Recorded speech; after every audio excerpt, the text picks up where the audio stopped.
Saya nak tanyakan kepada doktor. Ini daripada rakan kita di Facebook, daripada Syasha. Adakah doktor, kita terlalu sepi boleh menyebabkan kita kemurungan yang terlampau, atau adakah kita boleh pulih 100% disebabkan kesepian ni? Kesepian ni sebenarnya kalau kita tahu puncanya, kan, kita tahu puncanya, tapi kita tidak ambil usaha untuk memperbaikinya. Bangkit. Tak tahu kan. Contoh misalnya kalau kita tahu bahawa kita sepi sebab kita ni tak ada kawan, kan? Cuba belajar untuk bersosial. Mulakan dengan aktiviti-aktiviti yang kita suka, kan? Sukan apa kita suka, hobi apa yang kita ada, kan?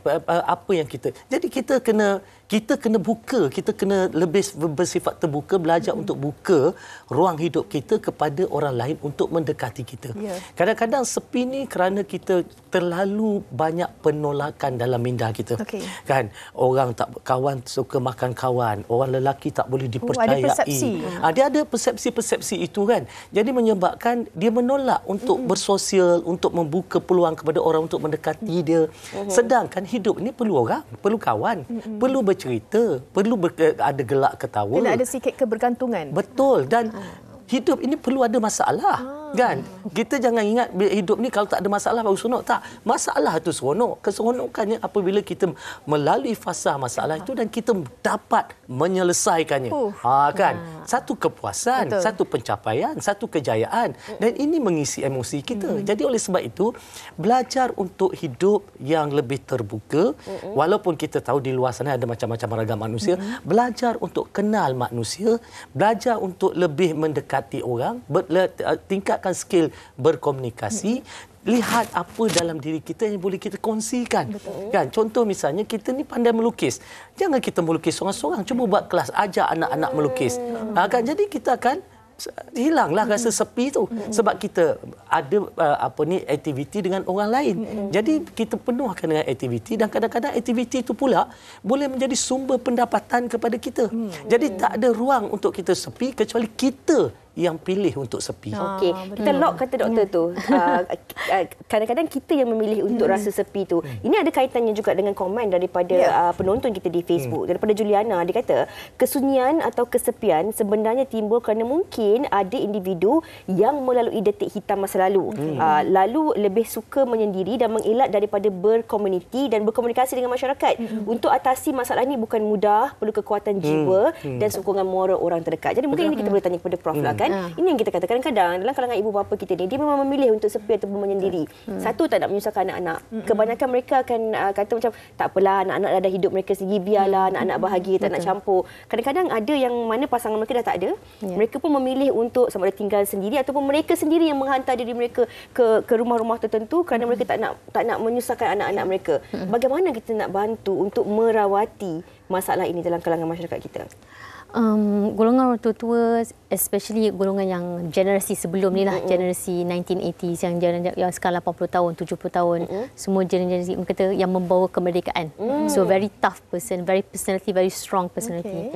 Memang kebanyakannya tak nak bergantung dengan anak-anak. Bagi mereka macam dulu saya jaga, sekarang ni you nak jaga I, lepas tu kadang-kadang anak-anak pun bila menjaga tu kita suka dictate oh you buat ni macam ni, bangun pagi pukul berapa. So dia rasa macam rimas lah. Sekarang nak kena dengan cakap. So kita galakkan support. Selalu bagi, instead of selain daripada dia bagi arahan, kita dengar apa yang dia nak cakap. Bagi ruang pada orang tua-tua ni bebas. So saya sebenarnya tak galakkan anak duduk sama, bawa parents duduk dengan anak. Sebab bila you bawa parents duduk dengan you atau keluarga ibu bapa duduk dengan kita, dia kata putus dengan komuniti dia sendiri. Kata komuniti dia, jiran sebelah, kawan, saudara sebelah. Pindah kawasan lah pindah maksudnya. Kawasan. Semua tu akan buatkan dia akan tiba-tiba kena mulakan cara hidup baru. Jadi dia akan terkapai. Tapi jadi, Prof, maafkan saya menyelit. Dalam kalangan masyarakat kita pula, kalau dilihat orang tua tu dia tinggal sendiri kat kawasan dia, persepsi dan stigma masyarakat dia kan kata anak dia ni anak ramai tapi tak jaga, mak, biarkan begitu. Ataupun anak 7 boleh jaga, macam mana? Mak seorang boleh jaga anak 7. 7 orang tak boleh jaga seorang. Okey. Macam mana kita nak betulkan persepsi ni? Memang kalau jumpa kat klinik saya memang selalu cakap macam tu. Okey, Template saya nak kan? bawa. Lepas kata mak punya muka macam dah tak nak dah. Saya kata pastikan dia selamat. Dia want Saya freedom. masih Dia ingat want masa freedom. dulu, masa arwah ibu mertua saya, setelah bapa mertua meninggal dunia, jadi dia seorang dekat rumah dia. Kan? Jadi bila kita bawa dia, saya kata kesian mak, bawa. Dia boleh duduk 3 hari je. Macam-macam alasan dia teringat kata. ayam, Teringat semua benda. pokok. Kan? Jadi Tangga sebab rumah tu- pun tinggal. Tapi adakah ini normal, Prof dan juga doktor? Macam doktor katakan tadi, Prof katakan tadi, kadang ibu bapa merasa kita diktat ataupun kita mengawal ibu bapa. Tapi pula sebagai seorang anak, kadang-kadang dalam faktor usia ibu bapa kita yang semakin, orang kata keadaan kesihatan dia yang semakin merosot, kita takut keadaan fizikal dia. Kadang-kadang dah mata tak nampak ayah ni tapi tetap nak bawa kereta hantar cucu pergi sekolah ataupun nak pergi kedai kopi dan sebagainya. Kita risau. Jadi sebagai anak, kita mungkin dilihat sebagai orang yang mengatur ataupun diktat. Tapi sebenarnya kita ni adalah sayang ibu bapa kita. Kita kalau boleh kita nak beri yang lebih baik daripada apa yang telah pun diberikan kepada kita selama ni, Prof. Ini masalah orang Asia lah. Selalunya kat overseas okey, tak ada. Ada jawapannya kan soalan ni? Memang kat Malaysia tu masalah. Jadi kadang-kadang kalau jatuh sekali jatuh terus pindah bawa rumah you kan. Tapi sebenarnya bila dia jatuh rumah, okey tak boleh. Jangan ke dapur. Tiba-tiba tak boleh masak. Jangan ikat baju. Jangan buat kerja apa-apa. Duduk je. Jadi kalau kita pun bagi sihat kan, tak boleh buat apa-apa duduk. Lama-lama depression kot. Kita sayang. Tapi you sayang.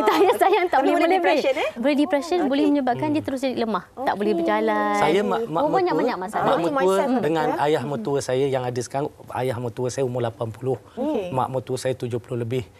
Dia pilih untuk duduk di rumah sendiri. Dia tak nak duduk rumah anak-anak Walaupun dia. kita risau kan? Ya, tapi kita pastikan dia duduk rumah yang tak jauh daripada kami. Lebih kurang 5 minit saja. Duduklah nak apa. Dan kita cari seorang pembantu untuk bantu kerja-kerja rumah dia. Kan? Mana sebab kadang-kadang kita tak tahu kan orang tua. Dan Alhamdulillah. Dan bapa mertua saya libatkan dia dalam bisnes-bisnes yang perlu jumpa orang. Sebab dia bekas guru besar. Dia tak boleh duduk saya saja. Seronoklah. Jadi dia jumpa orang sana, jumpa orang sini, pergi kelas sana, pergi kelas sini. Bayangkan umur 80 lebih masih boleh pandu kenderaan. Maknanya dia sihat. Betul. Dia sihat. Sebab apa dia sihat? Sebab mentally dia kuat, sebab mentally dia sentiasa aktif. Tak kesepian. Tak kesepian. Okey, jadi Prof setuju atau tidak kalau kita sebagai anak ni peranan memberi kebebasan tapi kita mengambil tahu juga ibu Ya, bapa betul. kita. Secara ringkas itu. Selagi tak membawa kepada bahaya atau keselamatan terjaga rumah sendiri. Kalau perlu pasang CCTV, pasang CCTV. Kalau ada pembantu boleh masuk rumah, pembantu harian ke, pembantu yang stay. Sometimes diorang tak nak kan. Tapi as long as boleh mampu dia duduk bersendirian, benarkan. Ya. Benarkan. Okey. Okey, jadi saya Banyak benda nak kena betulkan kan? tapi saya memang tak ada anak, jadi saya memang dah tahulah apa perancangan masa depan yang saya perlu lakukan untuk diri saya sendiri.